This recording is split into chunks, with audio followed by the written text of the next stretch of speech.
What's going on, everybody? It's Rick from Garden with Barchuckin. Today is going to be the 51st feeding. Next week, this bin will be 1 year old.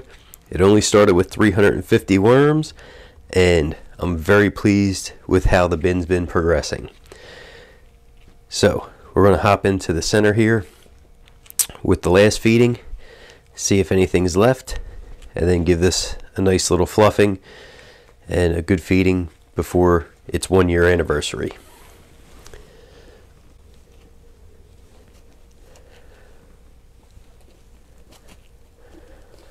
Oh. So there's a nice little worm.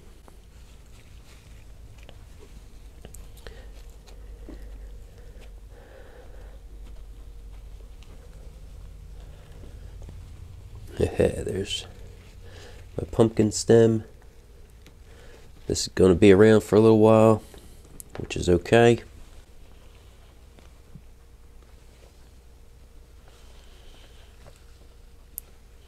Smelling some citrus.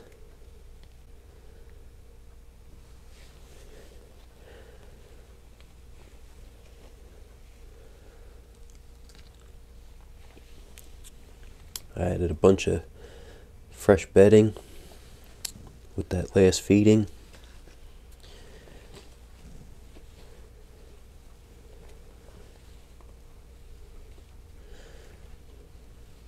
The sprigs of rosemary.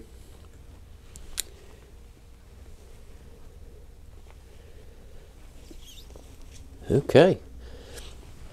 Yeah, I didn't find really anything left. A couple small little pockets of food, you know what I mean, like that little bit right here, but that's really nothing in the big scheme of things.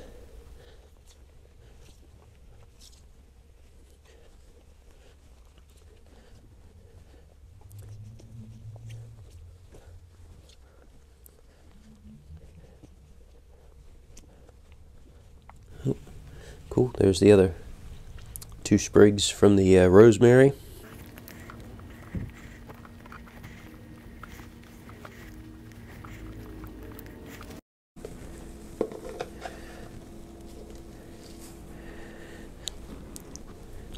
So I'm definitely trying to stay up on the bedding.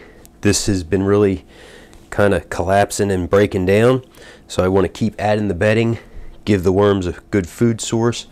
Plus this helps give them the carbon.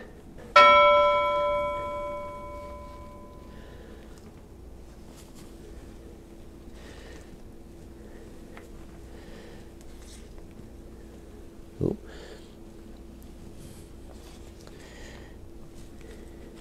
Okay, so this is going to be kind of a nice feeding here. I have them a piece of frozen watermelon, a couple end pieces of asparagus, and then some sweet potato. So hopefully this goes ahead and entices the worms into the feeding area. I like to go ahead and add the ground up eggshell right to the feeding area and the new bedding. This is the grit for the worms. This helps them to digest and process the food. They don't have teeth like us. They have the crop and the gizzard. So as they eat the food scraps and the microbes, they ingest those tiny bits of eggshell, and then as they continue to squirm, that helps to break down and digest their food.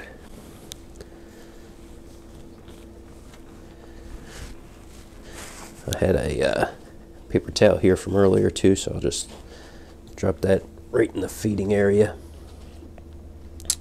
I want to try to get that one piece buried. This bin has been very good for me. It has not had any crazy bugs. Some mites here and there, but none of the roly-polies, and then also no real fruit flies or fungus gnats. So I'm very pleased with that, and I want to try to keep it that way. So I definitely make sure that I bury the food. let's give a quick peek at this lower tray. Oh my goodness. It has been quite a while since I've moved this.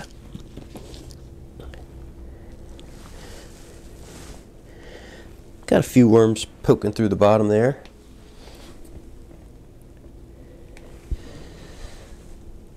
Yeah, you can see it actually kind of matted down some of the ends.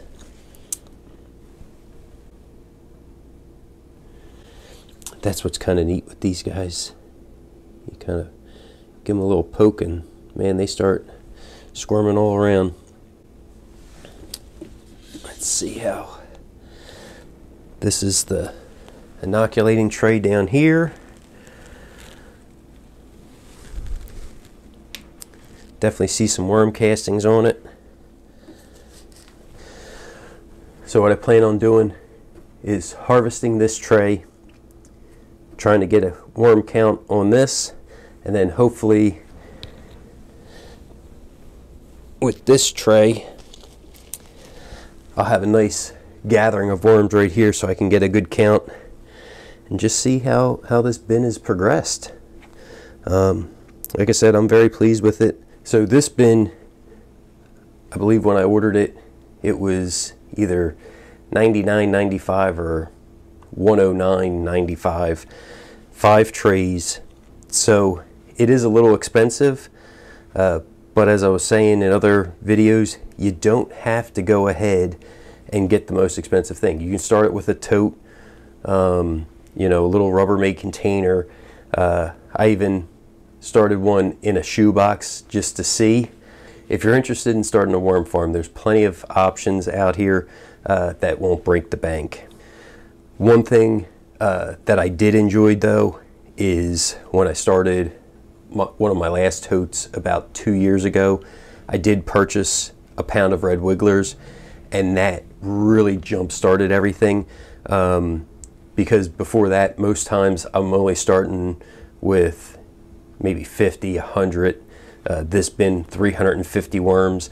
So if you can get more in the beginning, it does definitely make things go a little smoother, but it's not necessary. So I really hope you guys enjoy this. Like I said, I can't believe it's gonna be 1 year already. It's crazy. Well, I hope you guys are enjoying the progression of this bin as much as I am. Thanks for coming along, checking out the video. Everybody have a great day.